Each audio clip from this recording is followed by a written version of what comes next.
Ben, how you doing?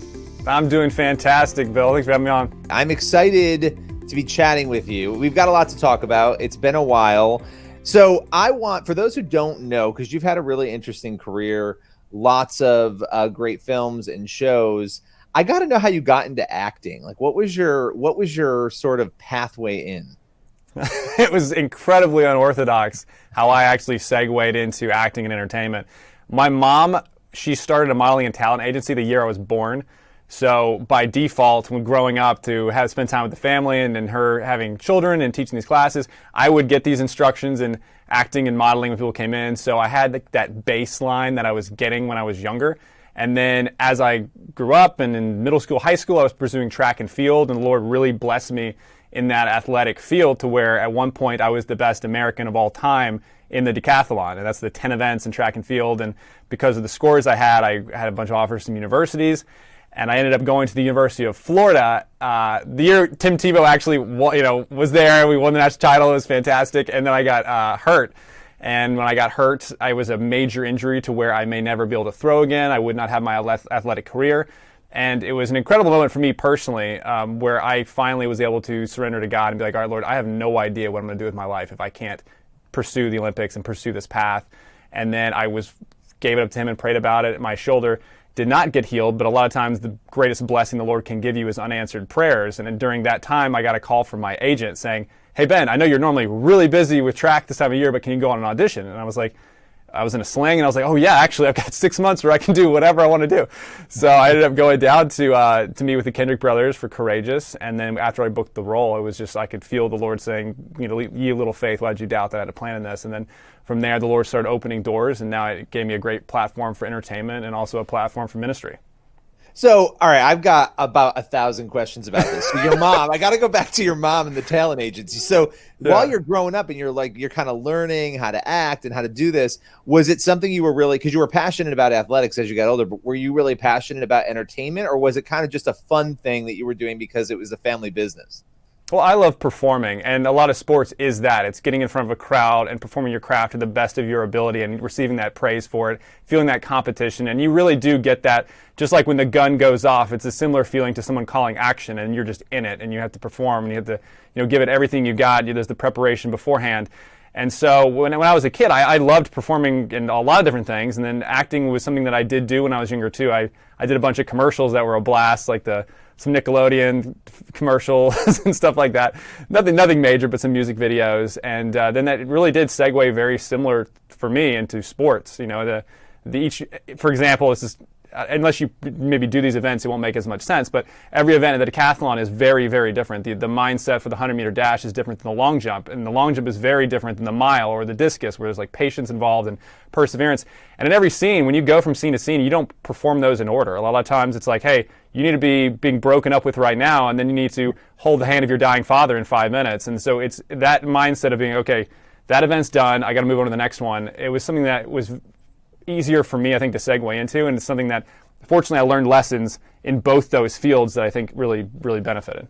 That's interesting, that the parallel there between sports and acting. I had never heard anybody kind of describe it that way, but adapting, especially in the sport you were in, being able to do different things in a short time period. And that's tough in acting, right? You got to bring the emotion in. If you're happy in one scene and 5 minutes later you have to be sad, that could be a tough thing to do. So you had that training. When you had the injury, how traumatic was that for you? Because it sounds like it was a moment where you really had to make a decision in your life. Where am I going? What am I going to do? What was going through your mind in those moments, and how strong was your faith at that time?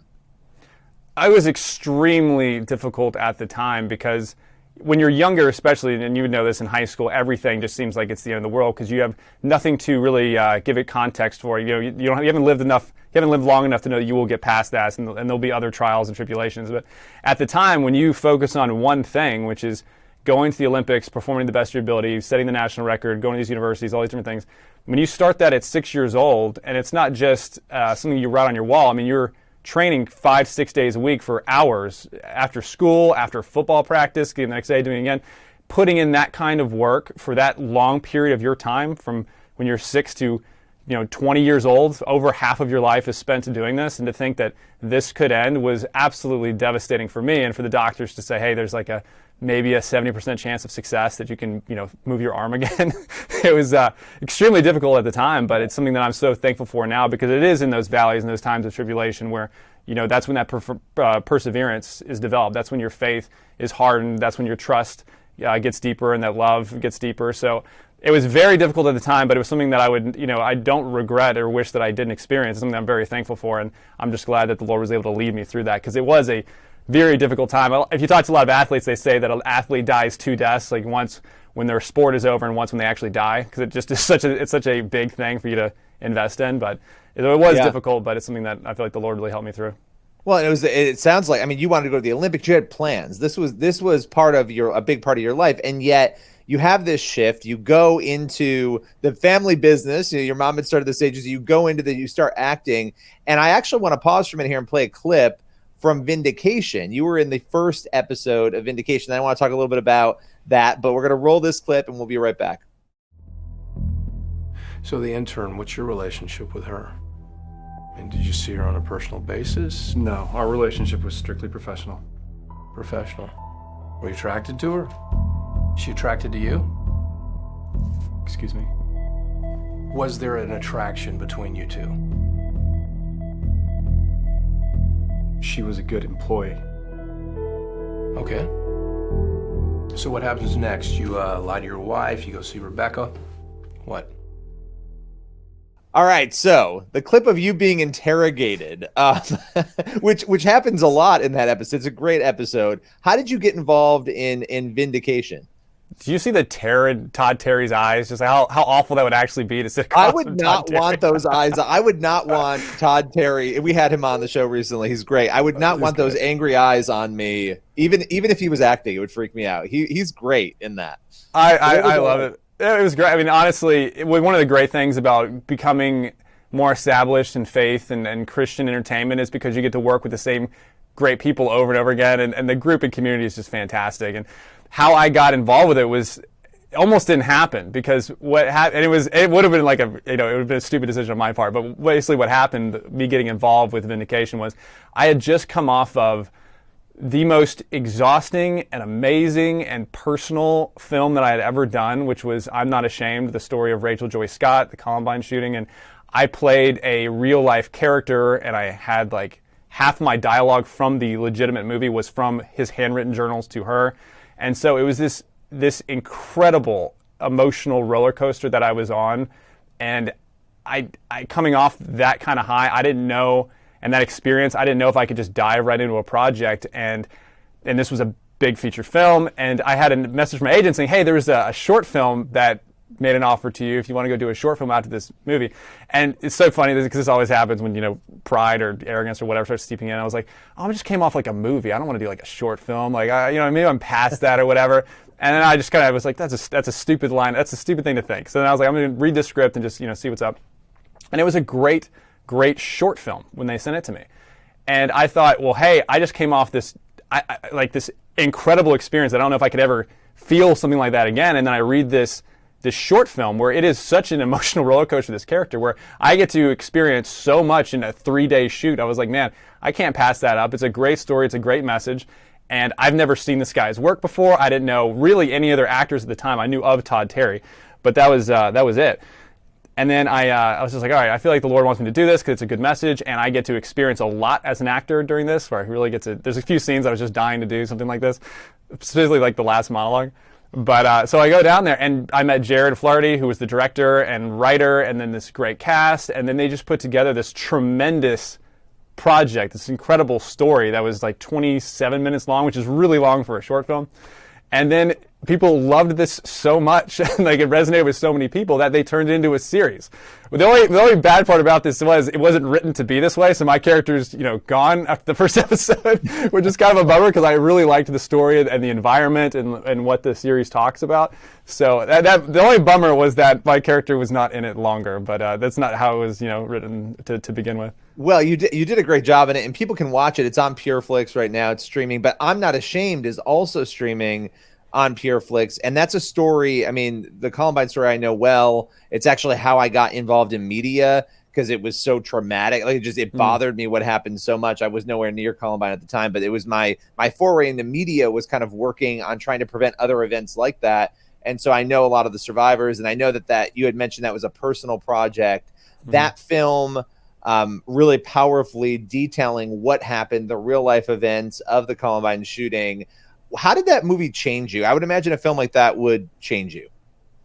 Yeah, it just gave so much more weight to what we were doing, because a lot of times you have writers that are paid a lot of money to try to go into a room and contrive a story that will convey some type of emotion, some type of heroic moment, something that can move the audience, maybe something that's on their heart. They're like, okay, I feel like the Lord wants this idea or this message to come out. Can I create something so deep and so extreme and so passionate and so entertaining that people will be moved from this during the movie? And what really just broke me down about this was this was written in life. Like, this was written in someone's, like, being held as a child to when their life until they went to heaven. And to see that God was allowed this story, like, wrote this story for us to all hopefully understand and bear witness to and learn from. It was so much more weight than any other project that I've been a part of, because this isn't someone else's words. This is her words. This is my character's words and the struggles they had in their school and in their time there, and the tragic ending. And there's so much to take away from a project like that. It just brought the whole thing to a new emotional level for me and a lot of people on set. Like, we had people from LA that were obviously like non-believers, non-Christians, and I remember people coming up to me and saying, hey, this is the first time I've ever been on a set like this. This is how Christian sets normally are. Does that feels? And I was like, not really. Like, there's a couple, like, where like, anytime you're on a Kendrick Brothers set, like, you can feel it, and there's a lot of other sets that, it's just, maybe it's more about, the experience or the entertainment. This was such a real thing that was happening there that it was palpable even to the people that were maybe not be spiritually in tuned or didn't know much about Rachel's story. Yeah, and Rachel's story, for those who don't know, is an incredible story. The movie is worth watching. You can watch that on Pure Flix as well. And let me ask you about the industry in general, because I think it's interesting. You mentioned it's a tight-knit community. When you talk about faith in film, this has been really an industry that's growing and growing and growing. You're seeing more movies for the faith audience, and it's not shocking, I think, for any of us who are in the audience and who know, because as believers, you're looking for different types of content. And I think, if anything, some of the complaints people will have is, oh, there's not, I want this type of content or that type of content. And I think over time, more of it is coming. But when you made that decision to kind of move into acting, right, when you had the injury and you had to make that choice, were you thinking this was going to be the avenue you took? What was sort of your plan in terms of, how you got into the faith side of things? I rarely have a plan when I do anything. I feel like the Lord just opens doors that I can't open. I'm like, okay, this is my project at the time, whatever it is, and I'm just going to try to perform it to the best of my abilities. And when I started diving into the feature film stuff, like I said, I'd done acting in music videos, commercials, like lower stuff. But the first time I got into feature films, when this opportunity was presented, I know how rare that is. I've gone on tons of auditions, and normally in Hollywood, or if you're a working actor, you'll go on like 100 auditions and maybe you get one. So the fact that the Lord had opened these doors for me, I knew that this was a path that I was going to be walking, and I was thrilled. I am thrilled to do it. I mean, all these projects coming out, it's nice to be a part of something that's not just entertaining, but that can change someone's life, and then to be able to dive into these projects that mean more than just a paycheck, or maybe just the cool monologue that actually could have some eternal relevance to it and some weight to it. I'm really fortunate and blessed that I was a part of it. So it wasn't something that I had planned. That I was like, okay, I'm going to make this happen. I'm going to be in these Christian movies. It was kind of like the door was open, and I was thrilled to walk through it. Have you had projects that have been a struggle for you, like whether or not you should take them? Does that ever happen, or have you not really had that? Have you just been sort of attracted to the ones that are going to be good for you? No, that happens all the time, man, and it's tough to do, because a lot of times you do want to take. I don't know if I can like really name names, but there's been projects that with big name producers, and you're like, it'd be really cool to be on that lot, right? But then there's something you have to do in there that you're like, I don't know if that's really what I'm called to do, and I don't want to send the wrong message. Everyone's convictions are very different about this. Like, certain projects that Christian actors turn down all the time are they're extremely different. So it is difficult to turn some of those down. But it's only in a moment. A lot of times, the best project. This is like a lesson I learned in LA. Sometimes the best project is one that you didn't get because that could ruin your career. So I always feel like the Lord just kind of protecting me when I had to turn down one of those. As far as taking on a role that's difficult, was that what you said about like a more difficult role for me?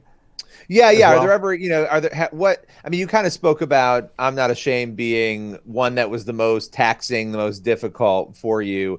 But I was most curious to know, are there times where you struggle mixing your faith with something you're being called to do in a movie, right? Like, and you want you kind of spoke to that. You might want it, but it may not be what is for you. And so with that, I guess, my last question for you is kind of where do you want to see your career go in the next 5 years? Which I know is a tough question to answer, but there you have it. Yeah, I want to be telling amazing stories that will glorify the kingdom, and that doesn't always necessarily mean that it's going to be one that has a conversion scene at the end. I was Randall Wallace, I believe, the guy that wrote Braveheart. I wrote this to be a Christian film, and that film impacts a lot of people. A lot of people will preach sermons based on a lot of parts of the movie Gladiator, which have a lot of strong biblical messages in it when you look into it. So it's not like there's one genre that I'm like, I want to be the guy in this genre or whatever it may be. I want to tell stories that I think will glorify the kingdom, that people can take messages away from, that the Lord wants me to do. And I pray that I have the discernment to pick which ones I should and shouldn't take. But I really hope I can continue to perform, which is something I've loved to do since I was a child, and continue to entertain. And I just pray the Lord continues to let me and allow me to walk through that door. Well, I love that. And you have got a bunch of films over at Pure Flix people can check out. Obviously, we talked about I'm Not Ashamed. We also have talked about a number of other shows and movies, so people can check that out over at Pure Flix. And thanks so much for giving us your time today. Oh, thank you so much. I really appreciate it.